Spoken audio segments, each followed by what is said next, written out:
Channel को subscribe कीजिए और बेल आइकॉन को दबा दीजिए ताकि हमारी नए आने वाली वीडियो आप तक पहुंच सके।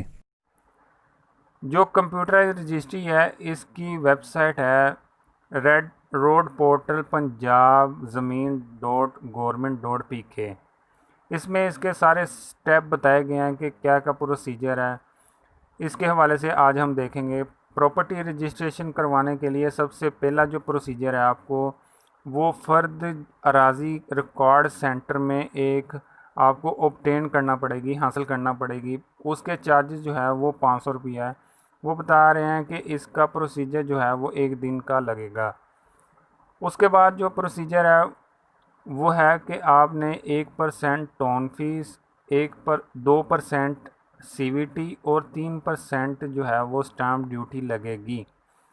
ये प्रोसीजर जो है वो आपने बैंक ऑफ पंजाब में इसको जमा करवाना है। टोन फीस 1%, CVT 2% और 3% स्टाम्प ड्यूटी को जितनी भी वैल्यू बनती है वो अगर मिसाल के तौर पर DC रेट के मुताबिक जितनी आप वैल्यू निकालेंगे उसके परसेंटेज के हवाले से ये जो है वो परसेंटेज लगेगी। प्रोसीजर नंबर 3 बताया गया कि आपने हायर द डीड राइटर या फिर लॉयर जो है उसको आपने हायर करना है।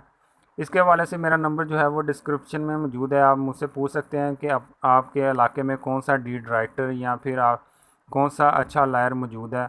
आपको इंशाल्लाह ताला मैं बता दूंगा कि वो कौन सा डीड राइटर और लायर जो है वो मौजूद है। आप उससे इंशाल्लाह ताला रब्ता कर लेंगे।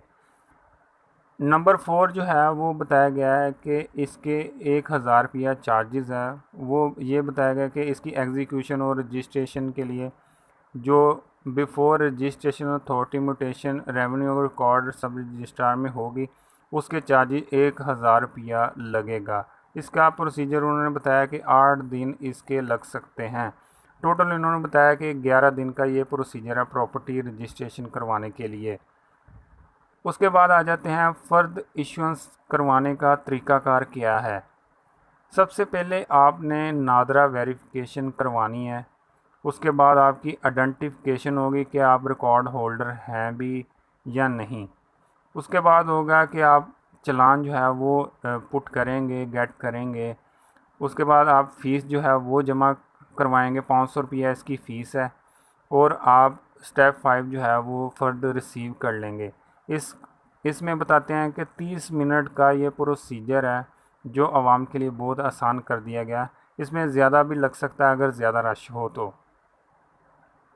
इसके बाद आ जाता है पेमेंट जमा करवाने का तरीक़ाकार क्या है। जो फ़ी है उसको पे करवाने का प्रोसीजर क्या है उसके हवाले से देखेंगे कि आपने गेट चालान फ्राम वेबसाइट, आपने इसी वेबसाइट से एक चालान जो है वो गेट करना है, हासिल करना है। उसके बाद आपने उसका वाउचर बनता है वो आपने जो है वो निकाल लेना है प्रिंटर के ज़रिए से। नंबर 2 है कि आपने बैंक ऑफ पंजाब जो है वो किसी भी ब्रांच से आपने जो है वो फ़ीस जमा करवा देनी है। वो पे चालान करेंगे फिर रिसीव उसकी हासिल कर लेंगे। ये प्रोसीजर था पेमेंट।